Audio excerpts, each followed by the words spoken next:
Entonces, eh, bienvenidos al noveno Congreso Latinoamericano de Agroecología. Estamos en la sala 8 con el eje 3, movimientos agroecológicos como respuesta a los desafíos planetarios.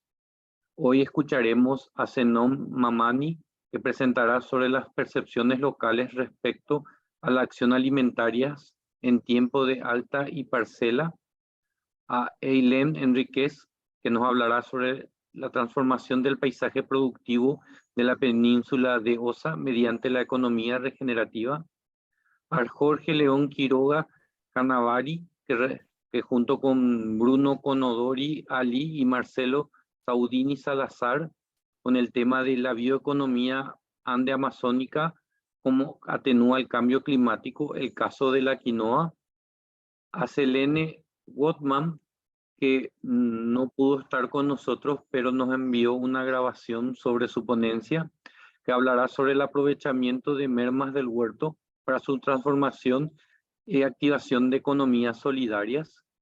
A Carlos Pineda, que junto con Victoria Zumbao han preparado el tema de agricultura regenerativa en tiempos de pandemia, y Leticia de Oliveira con sistemas alimentarios y la relación entre alimentos, agricultura y biodiversidad.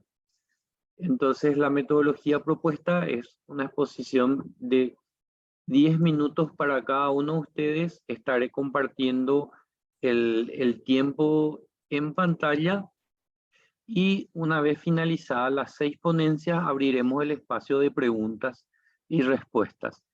Durante el proceso, si van surgiendo preguntas, pueden ir directamente, por favor, anotando en el chat. Entonces, no sé si hay alguna consulta que tengan al respecto.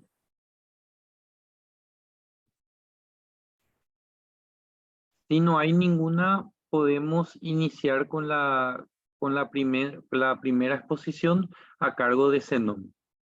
Entonces, te escuchamos, Zenon. Muy buenos días, primeramente, y muchas gracias por este espacio. Es un honor poder compartir algunas reflexiones desde Bolivia en esta oportunidad, ¿no?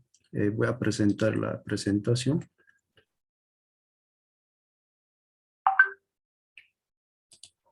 Bien, el tema que les voy a compartir hoy es sobre las percepciones locales respecto a las prácticas alimentarias en tiempos de Aita y sistema parcelar, ¿no? El estudio se ha realizado en la comunidad de Cotuma. Este está ubicado en el departamento de Oruro del país Bolivia, ¿no? Entonces aquí podemos observar, esta es la mapa de la comunidad de Cotuma, ¿no? Es una zona más o menos seca, ¿no? Donde no hay muchos suelos fértiles, ¿no? Por ende hay una crisis en la producción agrícola y mucho más. Ha habido profundas transformaciones con la implementación del sistema parcelar, ¿no? Para iniciar, ¿qué ha significado, digamos, alimentarse en tiempos de Aita? Los actores locales, primero que nada, se pronuncian y dicen, ¿no? Cuando manejábamos el sistema por Aita, el sistema por Aita es un sistema de manejo territorial con base a un sistema de rotación, ¿no? Rotación configurada durante 15 años, ¿no? Entonces, las aitas giraban 15 años y las tierras descansaban durante ese periodo, ¿no? Por ende, era sostenible, ¿no? Entonces, alimentarse en tiempos de aita para los actores locales, primero era considerar el alimento como un actor social, ¿no? Es un sujeto, tiene un cuerpo social, tiene un cuerpo fisiológico, material, tiene un cuerpo espiritual, ¿no? El alimento está constituido por estos tres cuerpos, ¿no? Entonces, por ende, al producirse, el alimento no se produce, el alimento es un proceso de reproducción de la vida, ¿no? Y durante ese proceso de reproducción, los actores locales dicen, se corporifica, ¿no? Se sacraliza los alimentos, ¿no? Entonces, creo que esto es una reflexión profunda que hemos sistematizado con los actores locales, ¿no? Alimentarse en tiempos de Aita ha significado diversificar, primero, diversificación de los suelos, ¿no? Por ende, la diversificación de las semillas, ¿no? Alimentarse en tiempos de Aita ha significado sacralizar el alimento. Si un alimento ha sido producido en condiciones sumamente desfavorables, incluso con acciones de los seres humanos, acciones, por ejemplo, del individualismo, etcétera, el alimento llega a ser desacralizado, por ende no es apto para la alimentación del cuerpo social, material y espiritual del ser humano, ¿no? Entonces, es importante, fue importante y sigue siendo importante sacralizar lo que es el alimento, ¿no? En tiempos de Aita, el alimento tenía que ser redistribuido. El alimento en la comunidad de Cotuma no podía ser concentrado únicamente en una familia. Si una familia llegaba a producir una gran cantidad de alimentos diversificados, esto debía ser redistribuido sobre las otras familias que no han llegado a producir el alimento, ¿no? Por ende, había una cohesión comunitaria a través de los alimentos, ¿no? Significaba no desperdiciar el alimento, ¿no? Actualmente podemos ver que el alimento se desperdicia en diferentes contextos del mundo, ¿no? Entonces, en la comunidad de Cotuma, el alimento, el desperdicio del alimento era un acto de profanación, ¿no?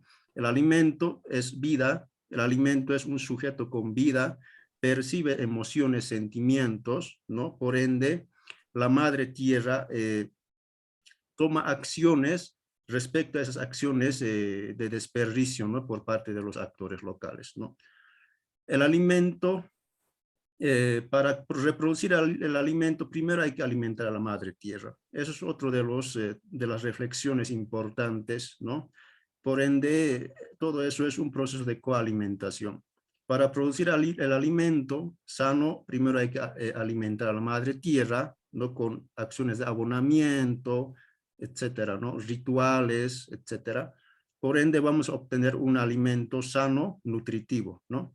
Aquí podemos ver algunas especies que se sembraban durante el tiempo de Aita, ¿no? Se sembraba una gran variedad de especies nativas en papa, en quinoa, en cañaba. Bueno, trigo ha sido incorporado, ¿no? Una de las reflexiones también importantes en la comunidad, no siempre, digamos, la producción era favorable, ¿no? Había periodos en que había crisis, ¿no? Por el impacto del cambio climático, ¿no? Por ende, la alimentación no siempre producía bien, ¿no?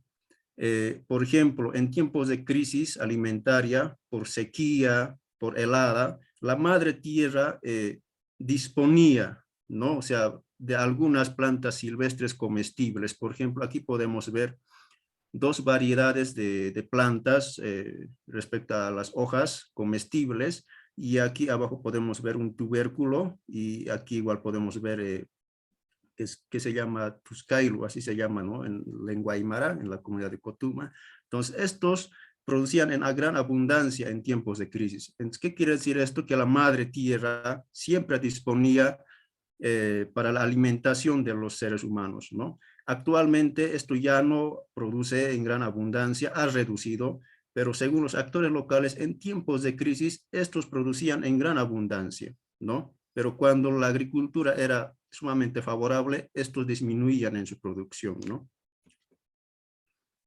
Actualmente en el manejo del sistema parcelar, desde 1998 se ha comenzado a implementar lo que es el sistema parcelar fragmentario. No se ha fragmentado el manejo territorial, por ende cada familia tiene una parcela particular sobre el cual impone criterios propios, ¿no? Cada familia tiene estrategias propias para la sobrevivencia, ¿no? En cuanto a la producción de los alimentos, ¿no? Entonces, aquí podemos ver las familias mayormente compran semillas. ¿Por qué? Porque ha habido una extinción de las semillas nativas. En cada parcela no hay diversificación de parcelas, por ende no se puede diversificar lo que son las semillas. Por ende, tienen que incorporar un solo tipo de semilla homogenizadora y depender del mercado, ¿no? De semillas y por ende del mercado de alimentos, ¿no? La mayoría de las familias desconoce cómo estas semillas son producidas, dónde son producidas y con qué tipo de abonos son producidos, ¿no? Ellos se dejan llevar por el precio y le es suficiente, digamos, con saber el lugar de donde provienen estas semillas, ¿no? Con tal de que se pueda obtener en gran cantidad y producir, ¿no? Sin embargo, aún se siguen implementando lo que son las prácticas rituales. Por ejemplo, aquí en la imagen podemos ver una variedad de tipo de papa huaycha, ¿no? Pero ahí en el medio podemos ver una piedra, ¿no? Entonces, esta piedra significa para que la semilla aguante durante la siembra, ¿no? Que la semilla no se termine, ¿no? Entonces, aún se sigue implementando lo que son las prácticas, ¿no? Alimentarse en tiempos de parcela ha significado reducir la acción alimentaria a una acción de consumo, y esta acción de consumo lleva automáticamente a lo que es el consumismo, ¿no? Entonces, en la comunidad de Cotuma, la mayoría de las familias dependen del mercado, más cuando llegan tiempos de crisis con los impactos de los efectos adversos del cambio climático, ¿no? Las familias tienen que acudir al mercado para subsistir, ¿no? Entonces, la alimentación es desplazada por arroz, por frijoles, azúcar, ¿no? Fideos. Entonces, la alimentación, según los actores locales, ya no es como antes, por ende las personas llegan a enfermarse muy rápido, ¿no? Uno de los alimentos significativos que se ha incorporado y actualmente se ha masificado son las bebidas gaseosas que dicen, ¿no? Edulcorantes, ¿no? Entonces, este tipo de bebidas va tomando posiciones en fechas festivas, ¿no? La mayoría de las familias incorporan este tipo de bebidas y ellos son conscientes de que estas bebidas hacen daño, pero no hay otra, hay que adecuarse a lo que ellos denominan como una suerte de moda, digamos, ¿no? Entonces, si todos compran gaseosa, todos hay que comprar gaseosa, ¿no? Pero hay que mantener las prácticas culturales, ¿no? Entonces, esos son algunas contradicciones que también se han identificado, ¿no? Entonces, alimentarse en tiempos de parcela significa generar procesos de profanación del alimento, ¿no? Sin embargo, esto es combatido con acciones de revalorización, ¿no? Los actores locales en la comunidad de Cotuma normalmente aún mantienen lo que son los espacios donde se reúnen todas las familias y comienzan a cohesionar a partir de acciones de solidaridad, reciprocidad, etcétera. Aquí podemos ver en la imagen, aquí se ha hecho un junteo, normalmente esto se llama en lengua aymara aptapi, juntar el alimento para compartir entre todos, ¿no? Esto era un trabajo comunal, trabajo comunitario, por ende las autoridades han dispuesto y algunas familias también han dispuesto reunir, digamos, una porción del alimento, ¿no? A partir de esto se genera una suerte de cohesión, volver a rearticular esa fragmentación que se ha generado con la implementación del sistema parcelar, ¿no? Y es un gran desafío revalorizar estos saberes y conocimientos desde el enfoque agroecológico, ¿no? Porque de alguna manera los saberes ancestrales son fundamentos esenciales de la reconstrucción del enfoque agroecológico, ¿no? Para la alimentación sostenible, ¿no? Con esto terminaría y muchas gracias. Muchas gracias, Zenón. Entonces, dando continuidad a nuestra exposición, invitamos a Eileen. Eileen, Buenos días. buenos días. ¿Logran verme? Sí, Sí, tu presentación todavía. perfecto. Ya se las comparto.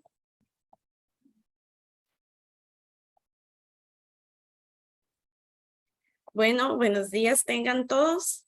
Mi nombre es Eileen Enríquez Cruz. Yo voy a comentarles sobre la experiencia agroecológica del proyecto OSAGRO, llamado Transformando el Paisaje Productivo de la Península de Osa mediante la economía regenerativa. Este proyecto está financiado con el apoyo del Plan Estratégico Nacional 2020-2050 en el marco de instrumento de asociación bilateral entre la Unión Europea y Costa Rica, también con el apoyo del Ministerio de Planificación Nacional y Política Económica, la Fundación de la Universidad de Costa Rica y el Tecnológico de Costa Rica. Comentarles, la península de Osa se encuentra en la zona sur de nuestro país. Es una zona que es muy rica en biodiversidad, contiene 2.5% de la biodiversidad mundial y aproximadamente el 50% de la biodiversidad de nuestro país. Es una zona que, como vemos en el mapa, tiene parques nacionales y humedales. Y como les mencionaba, su riqueza en flora y fauna es abundante. Contraste a esto está el otro panorama, que es el monocultivo de la palma. Un monocultivo que se ubicó, prácticamente se asentó en esta zona durante hace más de 30 años y que prácticamente ha generado la dependencia total de este. Comentarles, es a partir de OSACOP, con el contacto que se da mediante el Tecnológico de Costa Rica, que surge este proyecto y la iniciativa de trabajar con esta cooperativa. Esta cooperativa se destaca por su compañerismo a nivel general, todos sus asociados, y también se destaca por el interés por preservar lo que es la naturaleza y poder producir de forma sustentable y sostenible con lo que es el medio ambiente. Aquí vemos lo que es el poblado de La Palma, ubicado en Puerto Jiménez, en Punta Arenas. Y en este mapa observamos en estos puntos a los participantes. Estas son las parcelas de los participantes del proyecto. Voy a comentarles los ejes rectores del proyecto. Son tres. Empezamos con el primero, que sería los sistemas productivos diversificados. Para este primer eje se hizo el diagnóstico a la población meta, se hizo la entrevista a 25 asociados de la cooperativa que estaban interesados en lo que es el establecimiento de parcelas diversificadas con el cultivo de vainilla. Algo que es importante a destacar es que la escolaridad de ellos, en su mayoría, la población meta, 48% corresponde a lo que es primaria completa y 14% a lo que es primaria incompleta. Únicamente de los 25 entrevistados, se tienen 152 hectáreas de bosque primario en conservación y 17 hectáreas de bosque secundario. Cabe destacar que estas hectáreas son únicamente de los entrevistados, porque a nivel general la cooperativa tiene más de 100 asociados y como cooperativa logran abarcar una mayor cantidad de área en conservación. Entonces, este fue un punto bastante estratégico de este proyecto porque son productores que están interesados por preservar las áreas de bosque que actualmente tienen en sus propiedades, pero en aprovechar el área que actualmente tienen en cultivo sin cambiar las condiciones de las áreas en bosque primario y secundario. Más bien lo que ellos quieren es conservarlas y poder vivir de una forma sostenible y sustentable, ¿verdad? Como tal, con lo que es el medio ambiente. Y tenemos la otra parte que es el establecimiento de las parcelas. A partir de estas entrevistas generadas, se hizo lo que es la selección de las parcelas que como tal iban a ser consideradas para el proyecto. De esas fueron 16 y básicamente aquí se ve el dibujo. Lo que contempla este croquis es la vainilla, utilizando como tutor el poró, musáceas como lo que es el banano, el cuadrado, el plátano, rambután, como se le conoce popularmente como mamón chino aquí en Costa Rica, y de forestales se incluye lo que es laurel, corteza amarilla y cristóbal. Este diseño cabe mencionar que está basado contemplando los gustos y preferencias diagnosticados en las entrevistas. A mayoría de personas entrevistadas consideraron la inserción de los forestales no dentro de la parcela como tal, sino en su periferia, como lo vemos aquí. Esto es un ejemplo de croquis para una parcela de 50 plantas, pero en general las parcelas van entre 50 plantas, 100 plantas y 150 plantas de vainilla. Aquí tenemos unas imágenes como muestra algunas actividades que se han desarrollado, como de las entregas de poró a los beneficiarios. Cabe mencionar que este proyecto incentiva lo que es el empoderamiento femenino de los beneficiarios del proyecto. 13 corresponden a mujeres y durante el desarrollo como tal se les da el apoyo en lo que es técnico. Aquí vemos en estas imágenes parte de las entregas de los árboles frutales y forestales. Y cabe mencionar que cada una de las parcelas se les visitó, se les dio el apoyo técnico en la parte agronómica con la compañía del agrónomo de la cooperativa y mi persona. Y se les explicó a cada una el sistema de diversificado como tal y se les realizó continuamente el estaquillado de cada una de las parcelas, así como su georreferenciación. Después, algo importante a destacar es que el cultivo de vainilla como tal es prácticamente nuevo en la zona. Entonces, para esto se requiere bastante lo que es el acompañamiento, ¿verdad? Y el asesoramiento de profesionales en el área.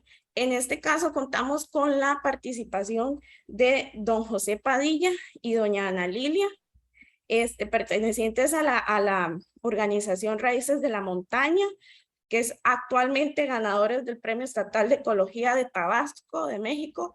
Ellos estuvieron con nosotros durante una semana dándoles capacitaciones del cultivo en lo que es el manejo, ¿verdad?, de la vainilla como tal bajo condiciones de agroecosistema, y prácticamente incluyó tanto como actividades en aula como lo que es actividades, ¿verdad?, ya prácticas, y también días de campo en parcela, para finalmente obtener una capacitación de 30 horas.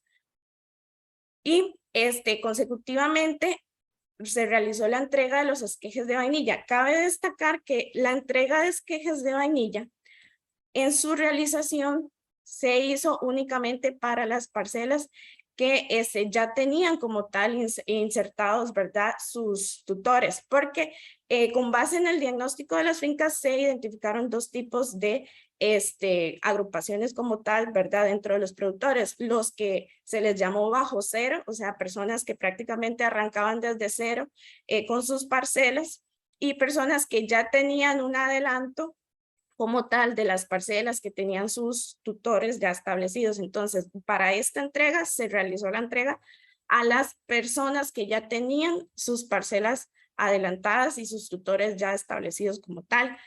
Y aquí vemos algunas imágenes de los productores durante la entrega. Para la entrega se hizo tanto como el curado, el sellado y el empaque de los esquejes de vainilla. La vainilla que se está utilizando es un híbrido de planifolia por pompona, por el retrocruce de pompona. Básicamente se están haciendo análisis de ADN porque queremos realmente, ¿verdad?, identificar como tal que es un híbrido, ya que esta información ha sido como experiencia empírica como tal, pero no hay todavía, ¿verdad?, un documento científico como tal que nos diga los nombres y el apellido, ¿verdad?, exactamente de este tipo de híbrido de vainilla. Entonces, en esa parte todavía se está trabajando. Y después tenemos el segundo eje que corresponde al proyecto, que es la agroindustria sostenible. Corresponde a lo que es la instalación de un secador solar térmico híbrido forzado con respaldo de gas LP. Este diseño se hizo por parte de colegas de la sede de San Carlos del Tecnológico de Costa Rica, con don Javier, don Guillermo, don Jesús y demás compañeros que durante años atrás han venido realizando este diseño y lo han venido ejecutando y aplicando en la zona norte del país, y ha dado buenos resultados. Ahora, por parte del Tecnológico de Costa Rica, con el diseño realizado por estos colegas, es que se trae esta iniciativa a la cooperativa para la instalación como tal de un área de procesamiento de secado y fermentado también para el cacao. Como vemos aquí en las imágenes, estos serían los paneles y este sería las cámaras donde estaría como tal instalado el sistema del secador. Esto es a futuro, ¿verdad? Lo tenemos programado. Y la otra... Estimada Eileen, es el tiempo. Ok, ya Haga- nada más para terminar. La última parte sería el tercer eje, que es la estrategia de comercialización, que va con lo que es la identificación de productos de valor agregado, la estimación de costos de producción, investigación y comercialización de mercados, así como sus estrategias de comercialización de dichos productos para lo que es tanto el cacao como la vainilla. Y eso sería. Muchísimas gracias. Muchas gracias, Eileen. Un gusto escucharte. Ahora tendremos al señor Jorge León Quiroga. Por favor. Si pueden sacarla la presentación para poder subir la mía. Sí. Ahí está. Muchas gracias. ¿Me permiten un segundo? Confirmarme, por favor, que la están viendo. Ahora sí. Perfecto. Muy bien. Muy buenos días a todos. El tema que voy a presentar el día de hoy se llama Bioeconomía Andeamazónica, que se adapta al cambio climático. Es el caso de la quinoa. Y saludo muy cordialmente a mi colega, quien me ha antecedido, porque definitivamente estamos en Bolivia trabajando mucho sobre lo que es la ancestralidad y son todos estos aspectos que él ha mencionado muy gravitantes para la agricultura que hay en Bolivia. Voy a hacer eco de un libro que hemos escrito que se llama La economía de la vida, la bioeconomía andeamazónica, que viene a ser el complemento de un bestseller que hemos publicado en Europa, dado que muchas universidades europeas han estado estudiando nuestra propuesta. Primero, voy a mencionar rápidamente que nosotros seguimos una línea. Hemos rescatado los trabajos de Georges Torregen, un rumano que desde el 48 hasta el 92 ha hecho varios escritos hablando sobre lo que son los flujos y fondos de la energía, que los ha traducido en la termodinámica, y por lo cual él fue considerado el padre de la bioeconomía, puesto que él ha logrado vincular lo humano con lo biológico. Entonces, en ese sentido, lo que nosotros vamos a describir es estas relaciones que en algunos casos han sido incompletas desde el punto de vista económico, porque siempre se ha visto el tiempo, no se ha visto el espacio, y también la conjugación entre lo que es materia y energía que nos hablaba mi colega. Respecto al vivir bien, nosotros tenemos estos principios constitucionales, y no solamente es en Bolivia, también está Ecuador, y nos estamos refiriendo al Suma Camaña, al Aylin Causay, que en Aymara y en Quechua están tratando de vincular la existencia del ser humano, ontos, con el equilibrio y armonía con la madre naturaleza o madre tierra, que también la conocemos como Pachamama. Nosotros nos hemos adscrito a un colectivo que son las epistemologías del sur, cuyas bases científicas, biosóficas, ontológicas, están mostrando de que hay una crisis a nivel global, que es la crisis del capitaloceno. Para eso es necesario proponer un agrocentrismo, y esta es la propuesta que traigo el día de hoy. La cultura del agro o agricultura surge como un concepto básico de nutrir la vida, basado en una relación armoniosa y multidimensional con la madre tierra. Hemos tenido mucho contacto con Max Neef, el informe Meadows que del 72, Rafkin, Stiglitz, los dos premios Nobel que han tenido en economía, Alberto Acosta, Gudinas y varios, con quienes hemos empezado a preocuparnos sobre lo que es la pobreza multidimensional. Es un aspecto que está latente y ustedes lo han podido ver en la anterior presentación. Entonces, solamente para superar lo que es la línea del tiempo, Rögen se manifiesta el 75, la Unión Europea el 2005, AUT el 2009, está el Encuentro Global de Bioeconomía que se realizó en Berlín el 2018, el ICA tiene una definición sobre lo que es bioeconomía, y a todas esas definiciones, ¿qué hacemos nosotros? Le aportamos tres conceptos. La bioeconomía andeamazónica es el complemento necesario que incorpora la biocultura, primer elemento, entendida como la convergencia de saberes ancestrales y modernos, la territorialidad, bajo un enfoque mutualista, segundo elemento, y la bioinformación, que luego de la pandemia ha cobrado una inusitada vigencia. Entonces, aquí ustedes pueden ver en este gráfico de Huamampa Poma, que es más o menos de 1516, ahí se ve cómo la cultura andina era gravitante. Y en esta cultura nosotros teníamos usos y costumbres, etcétera, pero los vemos en blanco y negro. ¿Hacia dónde queremos proyectarnos? A que tenemos que ver, justamente en la convergencia de saberes ancestrales y las tecnologías modernas, un reverdecimiento del campo. O sea, es darle luz a lo que ustedes ven como una fotografía del pasado. Entonces, para eso nosotros en nuestros trabajos hemos analizado la cosmología, las cosmovisiones, las hemos complementado, porque no solo nos hemos encerrado en lo andino y amazónico, también hemos compartido, somos asesores de la Red de Bioeconomía Circular de México, con la cultura maya y azteca. Hay una comunión en las culturas. La riqueza que tienen nuestros pueblos en cuanto a legados de cultivos, legados culturales, nos obligan a saber comer para saber vivir bien. Esta complementariedad de un macro y de un microcosmos lo vemos reflejado en nuestros líticos. Para nosotros, Tiahuanacu es una base fundamental, como lo es el Zócalo, y hay otros lugares en el orbe que son reflejo de la importancia de este tema. Acá nosotros en Bolivia tenemos un escalonamiento en nuestra agricultura. Y para eso hemos encontrado que hay un instrumento equilibrador que se llama chacana, le llaman cruz escalonada 1320, y tiene varios otros nombres, pero lo importante es de que dentro de todo esto nosotros combinamos las acciones interiores y gracias a la matemática, la geometría, podemos llegar a otros niveles. Entonces, es por eso que nosotros, en el análisis que hemos venido haciendo, hemos rescatado los 25 principios del saber vivir bien, y estos 25 principios, 5 de ellos son centrales, el 21, 22, 23, 24, que habla del equilibrio con la naturaleza, el proteger las semillas, el recuperar los recursos y el aprovechar el agua. ¡Qué casualidad! Y obviamente la actividad agropecuaria. Estos 5 principios coinciden con los 5 principios de la bioeconomía. Además, con mi colega coautor Marcelo Sayuni, él es parte de la Pucara comunitaria. Ellos han visto todos los arquetipos que están reflejados en líticos peruanos. Y de ahí, estudiando e interpretando todos estos líticos, lo que han hecho es hablar de los 4 principios de los Andes, que es que todos vayamos juntos, que nadie se quede atrás, que a nadie le falte nada, que todos tengan todo. Entonces, los Andes se abren al mundo. ¿Dónde? Encontrando el vivir bien con la bioeconomía. En ese caso, el equilibrio con la naturaleza, el proteger las semillas, el recuperar recursos, el aprovechar el agua y el reincorporar la agricultura, ese ha sido parte de nuestro trabajo. Ahora, esa es la parte biocultural.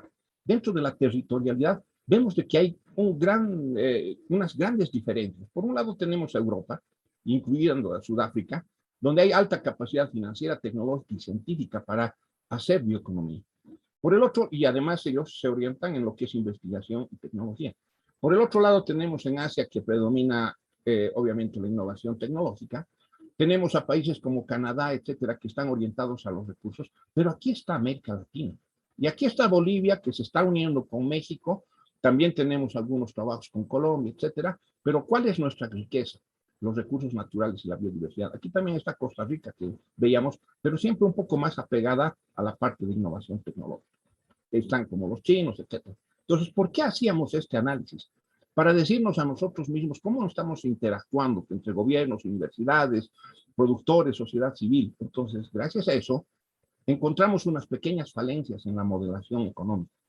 Ya dijimos, Georgescu Roegen criticó mucho el linearismo, por eso es que es una función Capdaglas.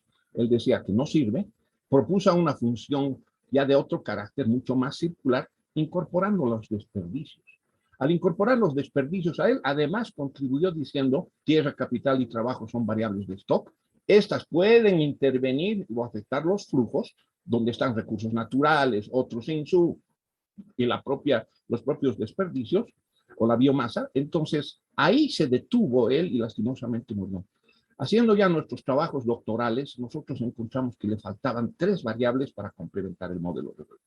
Por un lado está la cultura ancestral, que bien lo ha manifestado mi amigo. Lo segundo es el espacio físico, la territorialidad, que ese es un tema que ahora está muy en boga y hay que saberlo tratar. Y las tecnologías de información y comunicación, porque no nos vamos a quedar solamente en el pasado y en la ancestralidad. Ahora, inclusive, mucha gente en el campo utiliza celulares. Estamos viendo cómo esta herramienta nos permite estar en un congreso internacional, entonces es un tema que hay que tocarlo muy bien. Y aquí viene un elemento. Bioenergía era la base medular de la bioeconomía. Ahora nosotros estamos proponiendo la biocultura, estamos proponiendo el bioterritorio y estamos proponiendo la bioinformación. Esos aportes, ¿a dónde nos quieren llevar? Acá ven ustedes que mi país es el centro o subcentro del origen de los tubérculos, ya lo han visto, los granos andinos y otros cultivos. En este caso me iba a focalizar en el tema de la quinoa, razón por la cual debo comentarles de que aquí viene el tema de la bioinformación. Si bien es un cultivo originario de los Andes, la quinoa es un referente mundial de cómo los materiales genéticos, herencia de culturas milenarias domesticadas en zonas montañosas tropicales, pueden convertirse en un superalimento. Eso lo ha dicho Naciones Unidas en el 2003. En Alandia 2020 sabemos que hay 123 países que la cultivan, pero hay algunos aspectos que no solamente a nivel de bioinformación se van a tener que manejar, sino que nosotros tenemos algunas características muy propias, que son nuestra altura y, como lo ha dicho bien mi antecesor, también están nuestras costumbres ancestrales. De todas formas, la quinoa tiene una calidad nutricional con bajo índice glucémico y está libre de gluten. Es muy apta para superar restricciones térmicas e hídricas. Y por último, sus atributos de adaptación a condiciones extremas le permiten enfrentar con la variabilidad y cambio climático, fortaleciendo la resiliencia a los sistemas locales. Dicho en otras palabras, hay 3.000 variedades de quinoa. Nosotros en mi país tenemos varias, y aquí ven, este es un gráfico de todo lo que podemos hacer con la quinoa, y obviamente a lo que queremos llegar es a que no debemos detenernos solamente en decir esta cultura, esta es la ancestralidad. Nosotros sabemos de que ya el genoma ha sido muy bien estudiado. Sí, ya voy terminando. Entonces, la descripción de la quinoa ha abierto un desarrollo exponencial y la biotecnología va a servir para que el germoplasma andino pueda utilizarse en mejor forma. Aquí tienen una lámina que no la voy a describir, pero esto lo ha hecho el Instituto Ambiente de Estocolmo del 2020, hablando de lo que es la bioeconomía de la quinoa y todas sus potencialidades. Finalmente, como conclusión, la bioeconomía andeamazónica es una forma de poner la biocultura, bioterritorialidad y bioinformación para activar un cultivo ancestral. Hace 30 años, 106 países estaban viendo la quinoa. Hoy por hoy, esta es una salida y una solución para el tema alimentario. Y obviamente, con lo que se está trabajando, como utilizar violes, etcétera, vamos a poder enfrentar el cambio climático. Y actualmente estamos haciendo este proyecto con la GIZ, quienes han aprobado unos fondos para trabajar con algunos municipios que tienen ancestralidad, tienen la tradición y ver cómo mejorar la tropicalización de este cultivo. Eso sería todo. Muchas gracias. Muchas gracias, Jorge. Entonces, ahora pasaremos a ver el video preparado por Selene, quien por algunas cuestiones no pudo estar con nosotros, pero nos ha compartido su video. Entonces, por favor, si me indican si se ve bien, entonces estaré compartiendo el video.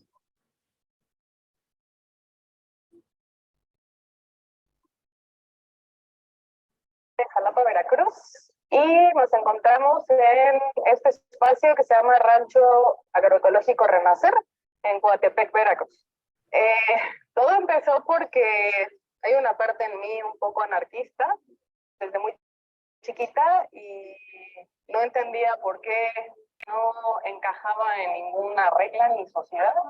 Y descubrí hace alrededor de 12 años el término de la permacultura, la organización, la agroecología, y tuve la oportunidad de estar acá.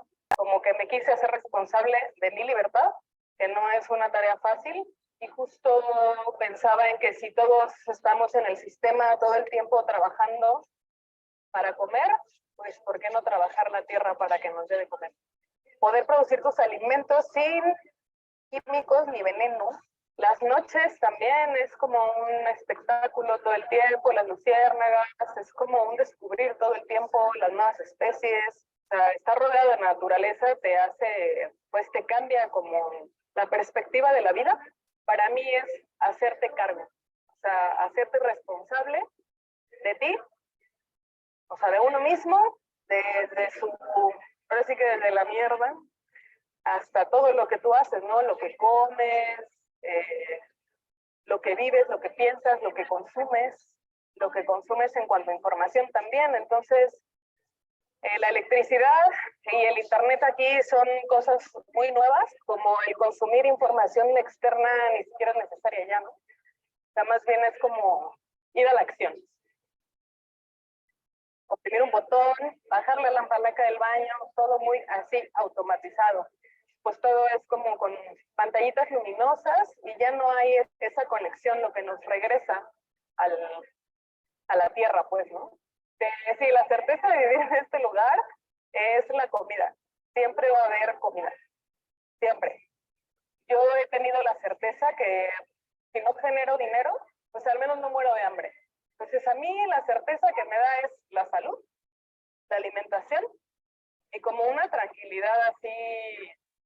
Digo, no digo que no estrés, porque a mí pues me estresa que la semilla no germine, o otras cosas me estresan, pues, ¿no? Pero, o sea, no tener que estar pensando en que si tengo que ir a trabajar, en que tengo que, o sea, el tener que, pues, a mí me ha costado mucho trabajo la comunidad.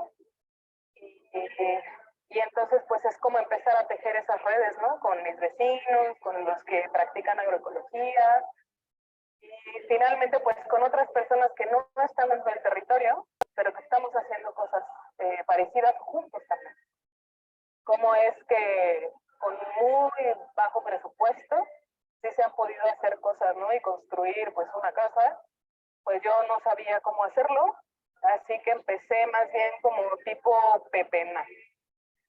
Entonces me dediqué a juntar tarimas de madera, a juntar llantas, juntar lodo y ya, nada más.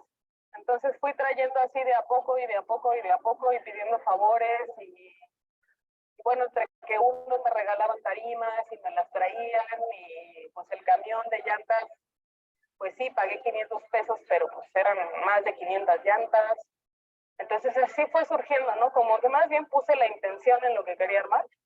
Tenía más o menos como la idea de lo que quería hacer, porque pues la verdad es que sí soñé con el diseño de la casa. Cuando me despierto después del sueño, lo dibujo y era pues justo un pentágono, entonces la casa es pentagonal. Una historia de terror que terminó en una tragedia y que ya superamos. Se robaron las truchas, yo había invertido todo mi dinero en eso, así que cuando se fue eso de las truchas, a la par yo me lastimé una pierna, tuve un desgarre en la pantorrilla, y entonces ya pues desde mi ventana no me quedaba más opción que estar acostada con la pierna arriba y ver cómo todo por lo que había trabajado durante 2 años, pues se iba a la mierda sin compostear. Entonces de ahí también surge pues el nombre de Renacer, porque creo que en ese momento ha sido como uno de mis peores momentos de la vida, como un momento de mucha oscuridad, y compré un vuelo para Canadá y me fui.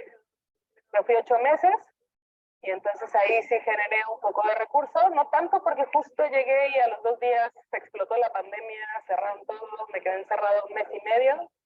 Y el hecho de vivir, cuando yo me fui a Canadá, sí fui pensando como, pues en esta cuestión que si esta decisión que yo había tomado de vida era la correcta. No sé si quiero hacer esto todos los días el resto de mi vida. Y cuando llego a Canadá, pues justo así, como con la pandemia, o sea, sí viví esa cuestión de que se acabara el recurso, que cerraran todo el comercio, pues, ¿no? Y el supermercado, filas y filas enormes, o sea, y ya cuando llegaba, pues ya no se tocaba gran cosa, ¿no? Y nada, eso fue la respuesta para mí, ¿no? O sea, como de,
así súper chido y que puedas comerte y o que puedas nixtamalizar para hacer una tortilla, ¿no? O sea, todo el proceso del maíz, como que a mí me gustaría hacer tours a los chicos de la ciudad. Y pues eso, como darles un recorrido caminando y hacer 2, 3 cositas en el campo para que entonces, con medio día, con 3 horas tienen, como para entender un poco de qué va.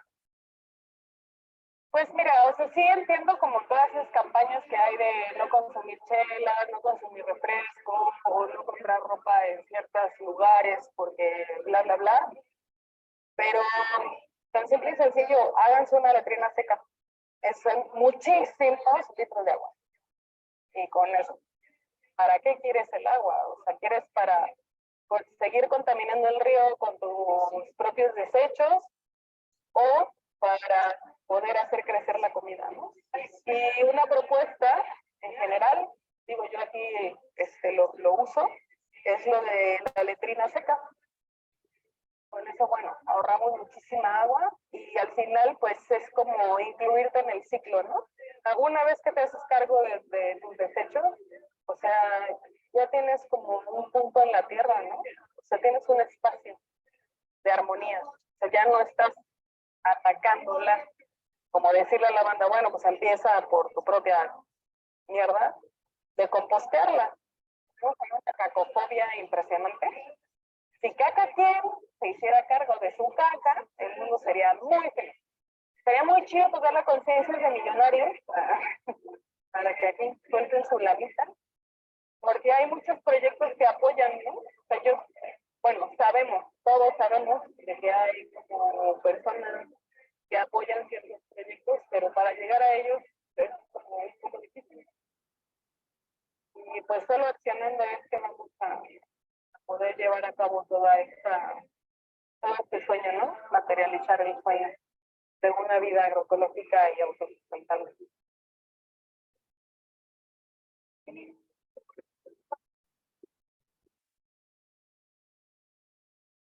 Muchas gracias a todos. Disculpen que tuve con un problema de conexión de internet. Entonces creo que parte del video no se pudo escuchar muy bien. Entonces, continuando con nuestra sesión, ahora le tenemos a Carlos Pineda. Muchísimo gusto a todos los presentes, a los compañeros que ya han hecho sus exposiciones y a los que hicieron realidad este congreso. Voy a compartirles pantalla. Mi presentación es muy breve, pero quiero ser muy puntual en el trabajo que hemos ido haciendo desde el 2020 acá en Costa Rica. ¿La logran ver? ¿Me avisan? ¿Sí logran ver la presentación? Sí, se ve perfecto. Ok, perfecto. Mi nombre es Carlos Pineda, soy agroecólogo de profesión. Soy de Costa Rica, nativo de la provincia de Guanacaste. Nuestro tema o nuestro título es Agricultura Regenerativa en tiempos de pandemia. Pertenecemos a un programa de Costa Rica Regenerativa, que es una iniciativa de la UCI, de la Universidad para la Cooperación Internacional. Aquí un poquito para ponerlos en contexto, ¿dónde estamos ubicados? Estamos ubicados en la costa pacífica norte de Costa Rica, una zona muy costera que depende 100% del turismo. De ahí nace el proyecto de Costa Rica Regenerativa y la forma de alimentar a las personas que se vieron afectadas con pandemia con la pérdida de sus empleos. Abundancia en tiempos de pandemia. Logramos implementar 253 huertos comunitarios desde el 2020 hasta la fecha, donde le dimos herramientas a las personas que se habían quedado desempleadas en aquel momento por la pandemia, para que pudieran producir sus propios alimentos, enseñarlos a producir sus propios alimentos, enseñarlos a producir suelo de una forma regenerativa. En esta zona, en esos territorios que son indígenas y que hay mucha agricultura campesina, nos enfocamos mucho en la soberanía alimentaria de los pueblos, que como todos sabemos se ha ido desplazando de una forma muy abismal. El joven, ¿verdad? Y el cambio generacional por sí mismo ahorita no se está dando de la manera que todos quisiéramos, y nuestros campesinos, nuestros agricultores están desgraciadamente en peligro de extinción, y yo creo que eso es un efecto a nivel global, a nivel regional y global, lo que nos está pasando con los agricultores y con toda esa sabiduría ancestral que se ha ido perdiendo. Involucramos desde los más chiquititos, que son las semillas del futuro, hasta las personas entradas en edad, que nos van a aportar también gran sabiduría al proyecto. Como les comentaba, tuvimos la implementación de 253 huertos caseros y tuvimos la implementación de un huerto grande donde logramos reunir una comunidad de 24 familias que participaron en el desarrollo de este proyecto, y el fin del proyecto, o lo que nosotros buscamos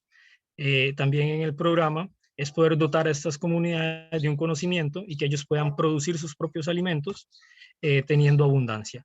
Usamos sistemas ancestrales de siembra, ciclos rotativos, y como eje principal mejorar y conservar el suelo, ¿verdad? Que es lo más importante y es lo que hemos ido perdiendo durante tanto tiempo. Y el suelo cuesta mucho recuperarlo, el suelo cuesta mucho volverlo a tener tal cual, entonces nos hemos enfocado mucho en el programa en poder dotar también a las comunidades en la producción de suelo. Algo importante es rescatar nuestros granos o nuestras semillas locales, como el frijol, el maíz, tenemos un montón de variedades que las hemos ido perdiendo, y lastimosamente nuestra dieta se ha venido reduciendo de una manera muy drástica. Ahorita nuestra dieta se basa de 5, 6, 10 productos que son los que consumimos en el supermercado, y antes las dietas eran mucho más diversas, y eso es lo que queremos meter aún nosotros más en los proyectos, que sean alimentaciones diversas, ¿verdad? Diversificar la alimentación, igual muy de la mano con la soberanía alimenticia. Cuidamos el suelo y toda su biodiversidad. Eso es uno también de los principios que tiene el programa en sí. Proteger toda la biodiversidad, tanto de flora y fauna, que alberga cada proyecto o cada parcela de cada agricultor que nosotros intervenimos. Es de suma importancia dotarlos de este conocimiento. Hemos hecho muestreos, hemos hecho contabilidad de insectos y vemos cómo estos huertos son capaces de aumentar toda esa biodiversidad. Proteger el suelo por sí solo, ¿verdad? Comenzar a incorporar al suelo microorganismos, todo lo que le extraemos al suelo, también comenzar a ponerle un poquitito de esto que nosotros hemos extraído del suelo. En el programa dotamos a todas las comunidades de talleres, elaboración de bioles, elaboración de microorganismos, capacitaciones sobre pastoreo de animales, agricultura regenerativa, en fin. La cobertura del suelo es uno de los principios que promovemos mucho en el programa y que ha sido uno de las prácticas que nos ha dado sorpresas con la microbiología que ha aumentado en el suelo, por el mulch, ¿verdad? Por la cobertura. En la zona de Guanacaste, en Costa Rica, la temperatura ronda entre los 38 y 39, inclusive hemos tenido temperaturas de 40 grados centígrados. Entonces son climas muy difíciles para la producción de hortalizas, y hemos logrado mediante una agricultura regenerativa en estos suelos, que también son suelos, llamamos muy pesados en la parte agronómica, altos rendimientos en producción de hortalizas. La regeneración es posible. Nosotros creemos que la regeneración y un cambio generacional es posible en estos tiempos tan difíciles. Con apoyo de todos nuestros colaboradores hemos logrado capacitar, hemos llevado un mensaje a estas comunidades que por dicha hoy en día se ve reflejado con huertos productivos, con familias produciendo, con una soberanía alimentaria fortalecida, que es lo más importante. Nosotros en el programa lo que más nos interesa es que las familias y los participantes se alimenten de estos huertos, puedan consumir de estos huertos, no generar, que ellos no generen esa dependencia que tenían desde un inicio de la pandemia, que era el sector turismo el que les daba de comer, ¿verdad? Nosotros enfocamos y transversamos totalmente estos huertos en que sea el huerto el principal motor de alimento para las comunidades, y que lo que salgamos a buscar por fuera sea un extra, ¿verdad? Lo teníamos al contrario. Ellos pensaban que la mayor fuente de alimentación era el empleo que le generaba el turismo, pero cuando vieron que se quedaron sin empleo, muchas personas aguantaron hambre, muchas personas tuvieron muchas dificultades para alimentarse y desde ahí donde nace nuestra iniciativa de Costa Rica Regenerativa, entrando a comunidades, regenerando comunidades desde un principio y produciendo alimentos en estos suelos. Mi presentación fue muy breve, quise ser lo más explicativo posible. Al final de las presentaciones estoy abierto a cualquier comentario. Muchas gracias, Carlos. Muy interesante la experiencia. Entonces, ahora damos paso a nuestra última exposición de Leticia de Oliveira. No sé si ya está Leticia. Entonces,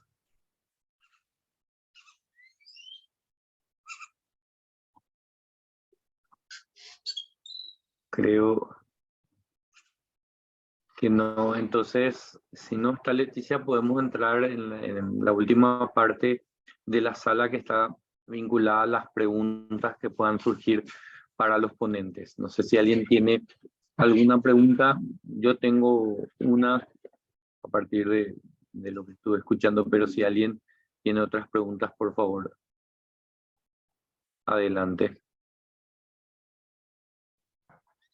Buenos días, yo tengo, tal vez me surge una reflexión.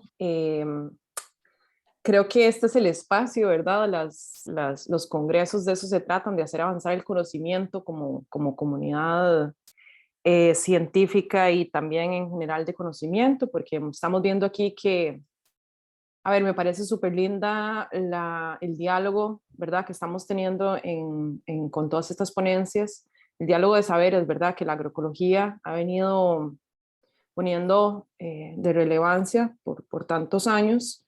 Y me gustaron mucho las ponencias de los compañeros de Bolivia porque nos traen otra vez, nos recuerdan la necesidad de que la agroecología no son una serie de recetas, sino que es un conocimiento muy situado, que tiene que ver con las cosmovisiones de cada uno de los lugares a donde se trabaja, que tiene que ver con ese contexto. Me gustó mucho lo que expuso Eileen, porque justamente nos pone a pensar que, bueno, la península de Osa no solo es este lugar maravilloso que se proyecta en los anuncios de turismo de Costa Rica, sino que pues también en la zona Brunca pues es donde está la mayor cantidad de la concentración de monocultivos. Alrededor de esto también monocultivos de piña, palma, bananos, mosáceas, ¿verdad? Entonces, pues hay que trabajar con lo que hay, con esa historia, también traemos esa historia a cuestas. Y mi reflexión, tal vez con el compañero Carlos, para saber qué opina él, es que justamente trayendo esta historia a la mesa, la agroecología tiene, bueno, ya desde los 70, no sé si me corregirán los compañeros más experimentados, hemos venido como fortaleciendo este cuerpo teórico, práctico, hemos venido de la mano de los movimientos sociales, de la vía campesina, de movimientos de diferente índole, ¿verdad? En Latinoamérica. Entonces, la agroecología tiene una historia latinoamericana riquísima, ¿verdad? Y ya hemos venido fortaleciendo esto. SOCLA está cumpliendo 15 años de estar promoviendo la masificación de la agroecología. Entonces, considerando esto, a mí nadie me ha podido quitar la duda que tengo de cuál era la necesidad de crear un nuevo término como la agroecología, como la agricultura regenerativa, para nombrar algo que ya se conocía, ¿no? Que ya se conoce, que ya se ha venido trabajando, que tenemos en libros, en seminarios, en experiencia de campo, ¿verdad? En movimientos campesinos en toda América Latina. Entonces me llama la atención, no entiendo qué es lo que propone conceptualmente nuevo la agricultura regenerativa.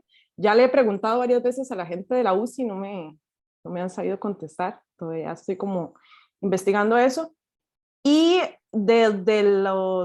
desde también varios profesionales del movimiento agroecológico sí han venido llamando la atención de cómo a través de la agricultura regenerativa, de verdad, de toda esta promoción que se le está dando ahora, se podrían llegar a dar digamos, procesos de cooptación más bien de la agroecología, que vienen como a bajarle un poco el piso a la agroecología, que ya se ha venido enriqueciendo, poniéndolo como un rebranding, ¿verdad? O como una nueva propuesta, simplemente como un cambio de nombre, porque son elementos que vienen del Savory Institute o que vienen de las ramas de la permacultura de Australia o que vienen, digamos, de otros lugares que no son América Latina, como proponiéndolo como un nuevo paradigma, ¿verdad?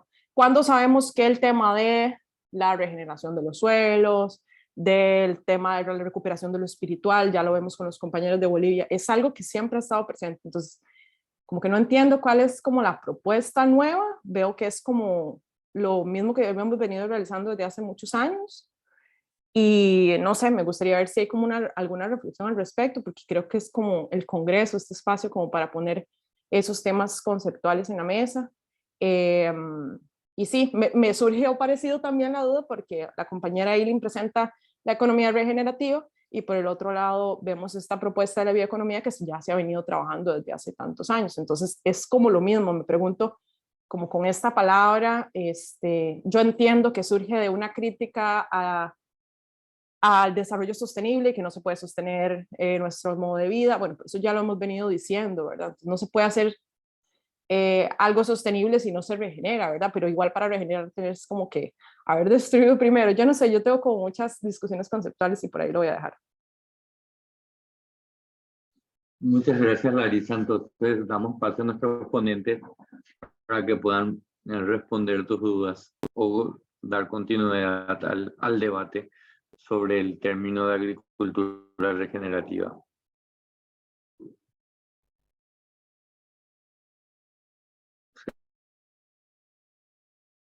Sí, Carlos, Eileen.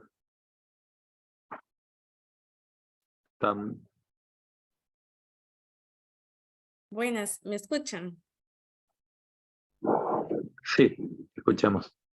Sí, me pareció bastante curioso el comentario de la compañera porque sí tiene bastante, incluso yo, no sé si es por ser de la misma generación, también me he hecho esas preguntas, ¿verdad? Como tal, pero al menos en lo que es el proyecto de nosotros, lo que es la economía regenerativa, más que todo, es verdad, enfocándonos en el hecho de tratar, verdad, de continuar con los conceptos de poder producir de forma en que podamos conservar tanto lo que es verdad, la parte ambiental como la parte de seguridad alimentaria para las familias, ¿verdad? Es cierto lo que menciona la compañera, son temas que ya incluso anteriormente, durante años, ¿verdad? Se ha hablado sobre esto.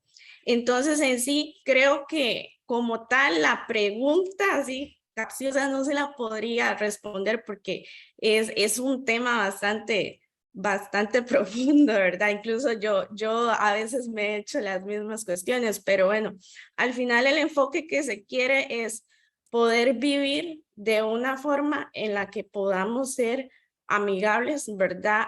Tanto con el ambiente como tener la garantía, ¿verdad? De tener esa seguridad alimentaria para las familias, como también su diversificación económica, que no dependan únicamente, ¿verdad? De un tipo de monocultivo para lo que es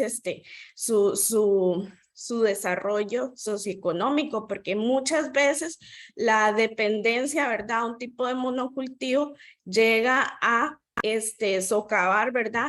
En poner un poquitito, por decirlo así, más lento lo que es el desarrollo socioeconómico de una zona. Por ejemplo, estas zonas de la península de Osa básicamente está conformada por los cantones de Golfito y el cantón de Osa, dos de los cantones que son de los más, con los menores índices de desarrollo humano a nivel del país. Entonces, este modo de diversificación lo que pretende es poder salvaguardar, ¿verdad?, futuro, tanto lo que es la parte alimentaria como es la parte socioeconómica de las comunidades como tal, enfocándonos, ¿verdad?, como tal en lo que es el desarrollo de parcelas que sean con la inclusión de manejo agroecosistemas que incluyan lo que es la aplicación de la conservación, ¿verdad? En lo que se pueda de su ambiente como tal, ¿verdad? No sé si logro como tal responder la respuesta, creo que no, porque como les mencionaba, yo incluso me he hecho esas mismas preguntas, pero al menos es el enfoque que se quiere de este proyecto. Muchas gracias. Sí, tal vez para también aportar un poquitito. Nosotros al estar en una zona agrícola, la agroecología, porque son muchos tenemos herencia indígena campesina, la agroecología siempre ha estado marcada. Nosotros tal vez el término de agricultura regenerativa más de todo de una forma de programa de la universidad y también de que nosotros nos enfocamos mucho en el suelo, tal cual, ¿verdad? Buscamos esos principios también que son de la agroecología, la agricultura regenerativa son principios de la agroecología, como tal para regenerar el suelo. Nuestro principal enfoque es el suelo, ¿verdad? Y después también regenerar la parte humana. Pero al ser una zona de producción, la agroecología está presente. Y tal cual, también yo creo, y soy fiel creyente, de que la agroecología está primero sobre cualquier otra iniciativa que salga ahora, porque la agroecología es ancestral. Es la sabiduría en su máxima expresión de nuestros antepasados. Creo que para cortar tal vez un poquitito es por ahí donde nosotros nos enfocamos y hablamos de agricultura regenerativa en sí, porque es la regeneración tal cual del suelo. Muchas gracias, Carlos. Creo que también Jorge quería agregar algo. Sí, justamente, si bien hay muchos estudios, hay muchos trabajos que se han venido desarrollando y nosotros hemos fijado posición con Georges Correden, fue cuando yo estuve estudiando en Alemania que tuve que revisar escritos que no se habían entendido del todo. A él lo llamaron más que un bioeconomista, lo llamaban un agroecologista económico. ¿Y por qué lo llamaban así? Porque él se dio cuenta de que cuando hablábamos de las actividades agroculturales y queríamos vincularlas al aspecto económico, podía sucedernos lo que nos ha pasado en la pandemia. Él en 1971 se anticipó inclusive al informe Meadows de Italia, el informe de Roma, en el cual se decía, tal como se había venido haciendo, y hace 19 años también han debido hablar del tema, es la primera vez que participo en este congreso, ¿y qué se ha hecho? La pregunta más dramática fue el encontrarnos donde, obviamente, en mi pueblo hay estos saberes ancestrales, pero no decirlos de perogrullo, no hablar solamente de memoria. Teníamos que fundamentarlos epistemológicamente. Ahí tuvimos nosotros muchas críticas y en mi propio caso, a mis antecesores que habían investigado el tema, yo les preguntaba, ¿y dónde está la verdadera investigación? ¿Qué aporta? ¿Qué de nuevo hay? La bioeconomía que hoy les he propuesto sí aporta, porque primero, epistemológicamente, estamos redefiniendo un tema que se llama biocultura.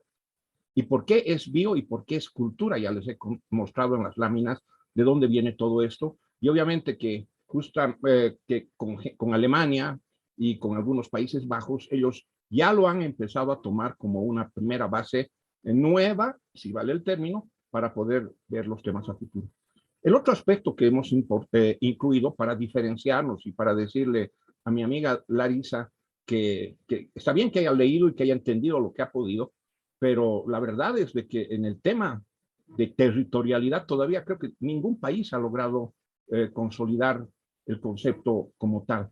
En la bioeconomía, de hecho, no está presente, tal y como lo han ido desarrollando, y mis colegas, por ejemplo, del ICA, de la sede central, Hugo Chavarría y compañía, que también está en Costa Rica, ellos, por ejemplo, ese aspecto lo ven como medio tangencial.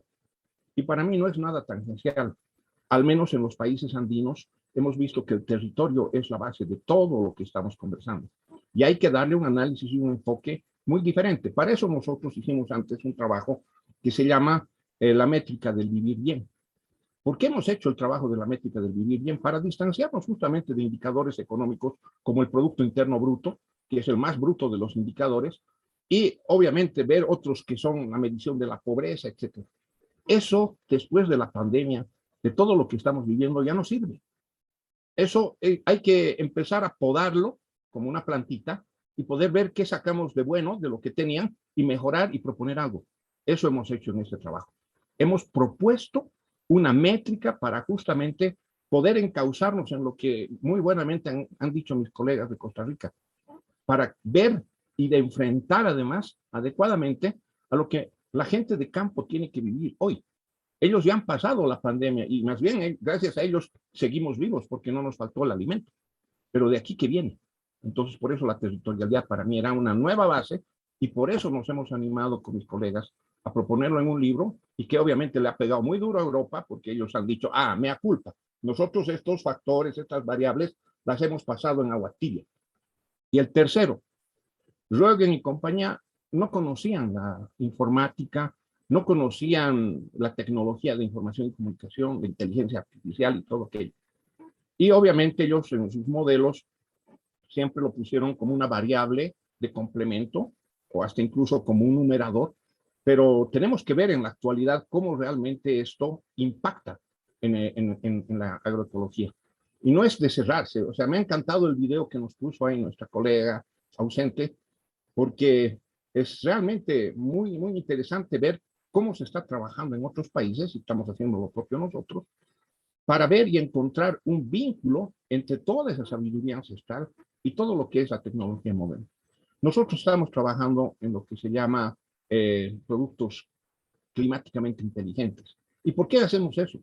Porque definitivamente el año pasado, cuando venían 2 niños y 2 niñas seguidas, los agricultores perdieron gran parte de su cosecha. Y ellos necesitaban una respuesta de cómo poder salir de este problema. Y ahí vimos que los violes, empezamos a enseñarles un poco de nanotecnología, diciéndoles, aquí están las variables climáticas que a ustedes más les afectan. Si ustedes con sus hijos, además otro problema que ha habido, que migraba mucha gente del campo a la ciudad o se iban a otros países, como ocurre en Centroamérica, especialmente a Norteamérica. Entonces, ¿qué se hace para retener a la gente en el campo? Ellos empezaron a tomar gusto de ver cómo en sus pequeñas, en las tabletas o en sus celulares, podían ver esa evolución de indicadores y con eso poderse cubrir ante estos efectos del cambio climático. Entonces, estos no son temas baladís, no creo que todos hayan salido en anteriores congresos. Yo les agradezco, es la primera vez que participo y de aquí en adelante lo voy a hacer con más frecuencia. ¿Por qué? Porque creo que este es un escenario donde todos tenemos que hacer gestión del conocimiento y aplicarlo. Muchas gracias. Muchas gracias, Jorge. No sé si algún otro ponente quiere agregar algo más a lo que comentó Larissa. Bueno, aquí, Richard, voy a comentar un poco para aclarar. Soy agroforestal, tengo una finca en Guanacaste. Por cierto, Carlos, Edward y Mel han estado en la finca y estamos colaborando. Como hace años estoy colaborando con Costa Rica, con Agroecología Costa Rica. Larissa y yo hemos estado en reuniones preparativos para el Congreso y otros.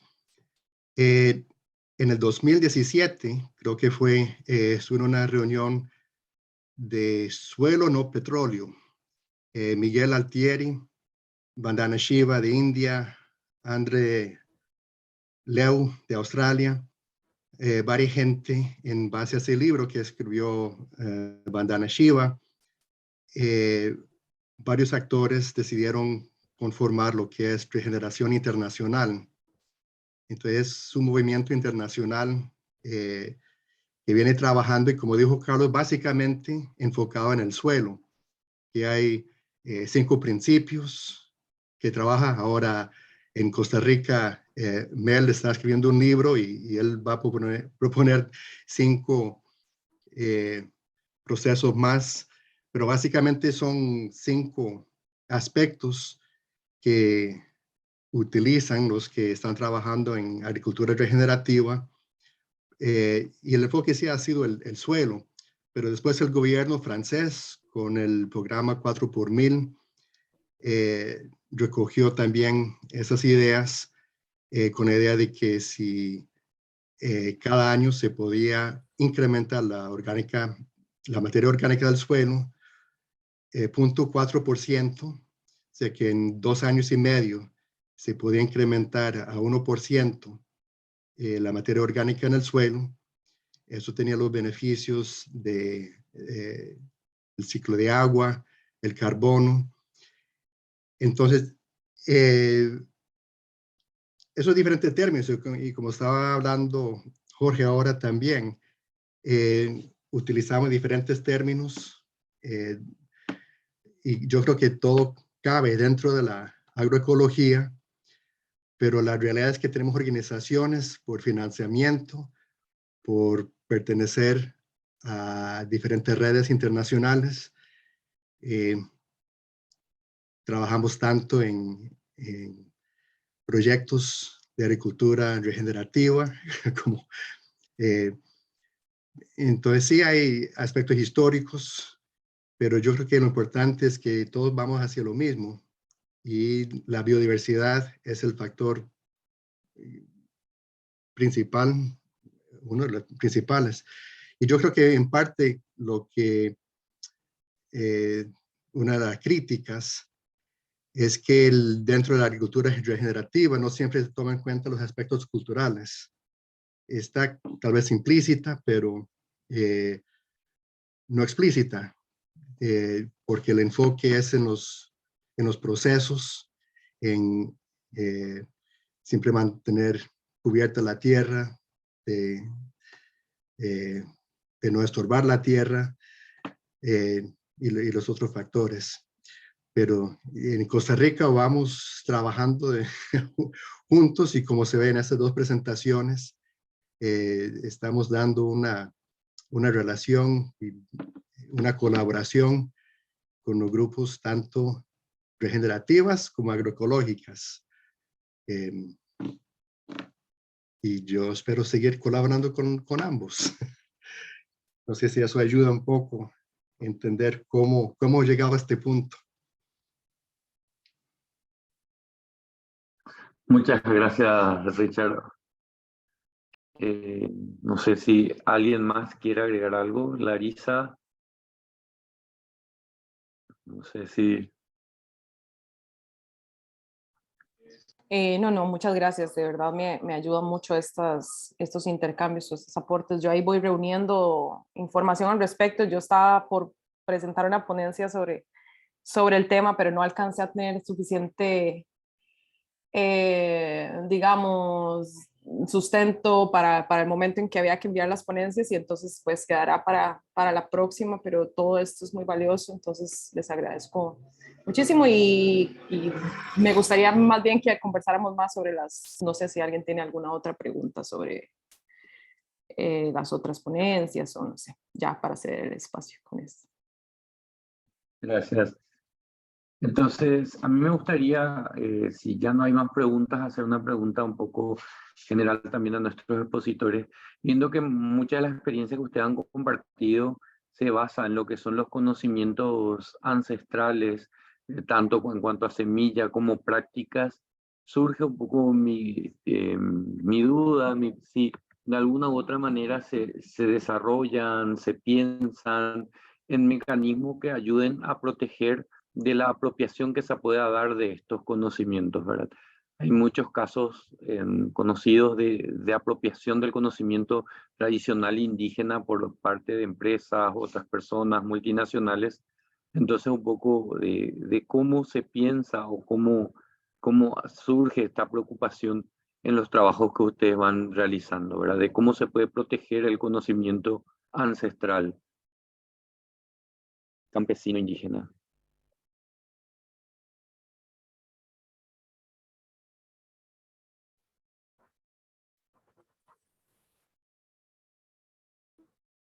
Jorge. Bien, gracias, Federico. Justamente en la propuesta de la bioeconomía andeamazónica hemos visto de que había unos grados de separación muy grandes entre lo que era la academia, entre lo que eran los productores, entre lo que eran los gestores de la política, tanto nacional como subnacional, y obviamente el propio mercado, que es, digamos, la sociedad civil, y los organismos de cooperación o las ONGs que se dedican a incentivar los proyectos. Entonces, como una de las primeras conclusiones para generar una gobernanza que además permita preservar estas sabidurías ancestrales, es que nosotros empezamos a introducir el tema de la convergencia entre lo que era ancestral y lo moderno. Y cuando hay algún fruto de esa convergencia, como el que hemos logrado con el tema de la quinoa, tenemos que registrarlo y patentarlo. Ustedes saben muy bien de que Bolivia, a pesar de ser un centro de origen o subcentro de origen, algunos de los productos que tenemos, que tienen características muy propias, están patentados en otras latitudes. Y eso ha sido obviamente parte de lo que ha sido la injerencia de los países que nos colonizaron. Y aprovechando de las circunstancias, esos productos son ahora patente y registro de otras latitudes.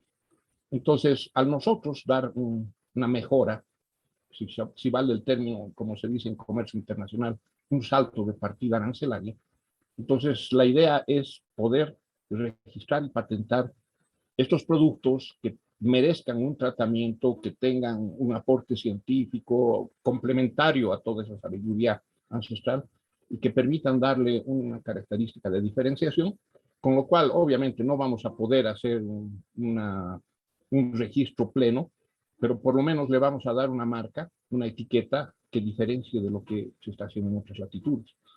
Y eso lo hemos trabajado con las comunidades. Cabalmente ahora estamos con dos comunidades que son opuestas.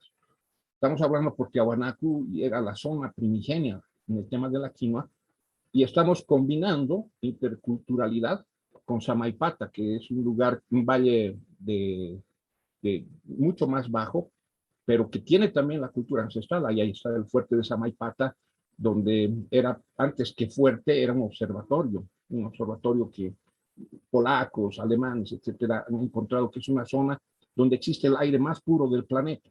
Eso se ve en los árboles donde hay ese tipo de plancton, que está demostrando que el aire que se respira en esa zona es increíble. Entonces, cuando hemos empezado a estudiar y a investigar todo aquello, dijimos, hay que patentar.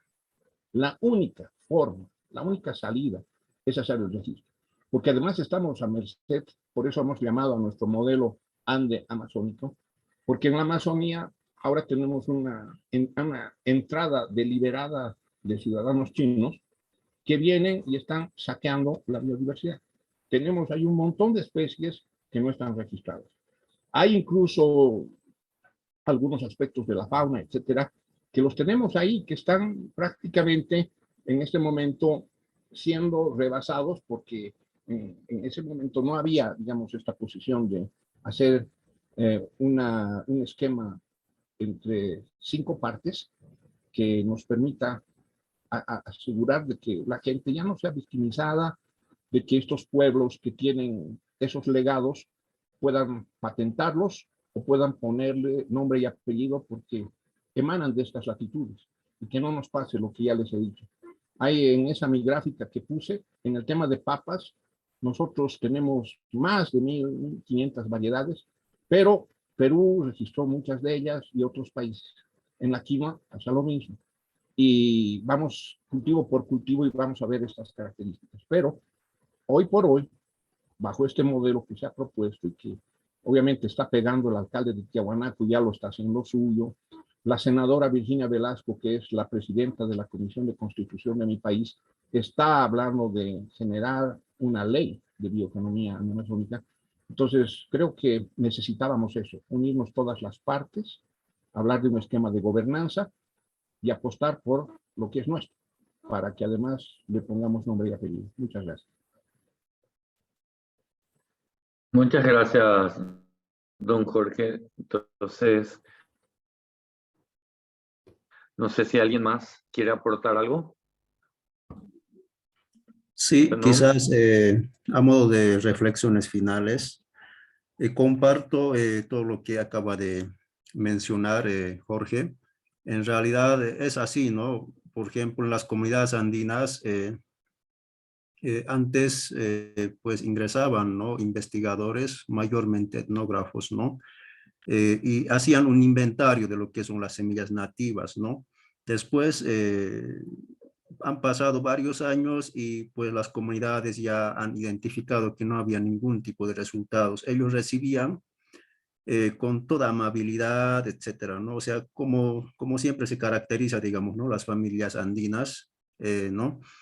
Sin embargo, cuando pasan los años, se van los investigadores, ¿no? Regresan a sus países, etcétera, pero los resultados para la comunidad no quedaban nada, ¿no? Entonces, de ahí es donde comienzan a reflexionar. ¿Qué está pasando con las semillas nativas que teníamos nosotros? Evidentemente, algunas familias hacen mención de que algunos técnicos que ingresaban a las comunidades traían otras semillas, incluso fertilizantes, ¿no? Entonces, las familias facilitaban las semillas nativas a cambio de otras semillas de otros lugares, ¿no? Entonces, las familias estaban perdiendo las semillas, mientras los investigadores hacían un inventario, incluso han logrado patentar, digamos, como si fuesen sus propias semillas, ¿no? Entonces, actualmente en la comunidad de Cotuma, las semillas nativas han sido extinguidas en su gran mayoría, ¿no? Incluso en otras comunidades rurales, casi las semillas nativas ya no existen, ¿no? Por eso es que se ha comenzado a generar espacios de reflexión, de análisis crítico y de revalorización, ¿no? Yo estoy totalmente de acuerdo con lo que dice Jorge, que hay que comenzar a patentar, ¿no? Lo que son las semillas nativas, pero también actualmente hay que impulsar lo que es la investigación colectiva, ¿no? Nosotros de aquí de Bolivia estamos comenzando a generar espacios donde los actores locales también son coinvestigadores, ¿no? Juntamente con ellos volver a recuperar esas semillas, volver a revalorizar esas semillas y diversificarlas en las parcelas familiares, ¿no? Porque todo depende, digamos, de cómo se planifique, ¿no? Las parcelas, ¿no? Con la diversificación de suelos, etcétera, ¿no? Incluso adaptar el sistema de rotación, ¿no? Entonces, una de las metodologías que hemos implementado es justamente lo que es la investigación participativa revalorizadora, ¿no? Volver a reconstruir el conocimiento mirando el pasado, como dicen las familias, hay que volver a mirar el pasado para poder reflexionar en el presente y volver a retrasar lo que es, volver a trazar lo que es el camino hacia el futuro, ¿no? Para que el alimento no falte para las futuras generaciones, ¿no?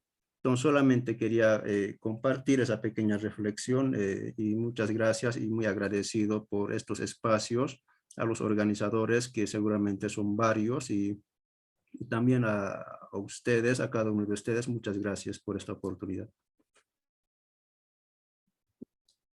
Muchas gracias, Zenón. Entonces, si hay algunas dudas, preguntas, si no, en honor al horario para ir cerrando este espacio. No sé si hay más preguntas o alguna reflexión final que quieran.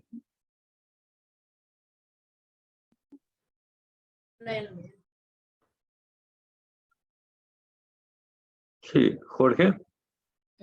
Sí, en primera instancia agradecer la iniciativa de este congreso. Como bien les manifestaba, es la primera vez que participamos con varios colegas que trabajan en el ICA Bolivia y también está presente un colega que trabaja en la vicepresidencia del Estado Plurinacional, como es Marcelo Zaiduni. Él es una persona que ha trabajado durante muchos años investigando sobre lo que era el vivir bien. Y ahí nosotros nos hemos apartado del libreto de algunos epistemólogos que han estado tratando de hablar del tema, pero los fundamentos ontológicos, etcétera, los ha puesto él en el trabajo. ¿Y por qué era necesario hacer esto? Por lo que justamente comentaba mi colega Zenón, no se había tomado en cuenta en la academia o no se creía académico el concepto.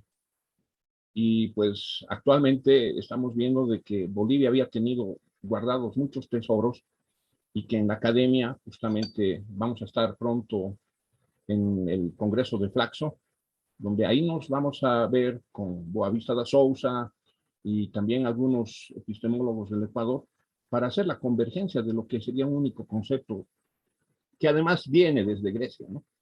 y eso lo queremos plasmar en el bien de nuestros pueblos, en el bien de la humanidad, porque Latinoamérica además va a ser, o parece que viene a ser, la que va a atender los problemas de Europa y de otros países que van a entrar en una crisis alimentaria. Crisis alimentaria, crisis climática, están atadas de la mano. Y lo que tenemos que hacer, los que hacemos ciencia en nuestras latitudes, es dar propuestas y respuestas. Eso sería para cerrar mi participación. Y muchas gracias, también he aprendido de todos y felicidades por la iniciativa. Muchas gracias, Jorge. Entonces, en honor al tiempo, cerramos lo que es la sala 8. Muchas gracias a todos por compartir. Creo que ha sido muy interesante escuchar un poco sobre las diferentes experiencias y cómo la agroecología ha permitido fortalecer en diferentes escalas, apuntando siempre a un buen vivir, ¿verdad? A un modo de vida mucho más sostenible y equitativo. Así como puso Larisa en el chat, les invitamos a continuar con las diferentes charlas y eventos. Ahora se viene también presentación de libros y a partir de las 4 de la tarde tenemos la última conferencia magistral del Congreso sobre agroecología, sistemas alimentarios y buen vivir. Entonces, ha sido un honor y un placer compartir este espacio con ustedes y nos estaremos encontrando probablemente en otros espacios en otros momentos. Muchas gracias a todos. Gracias a todos, muy amables. Hasta luego. Buenas Buenas tardes. tardes. Gracias. Gracias.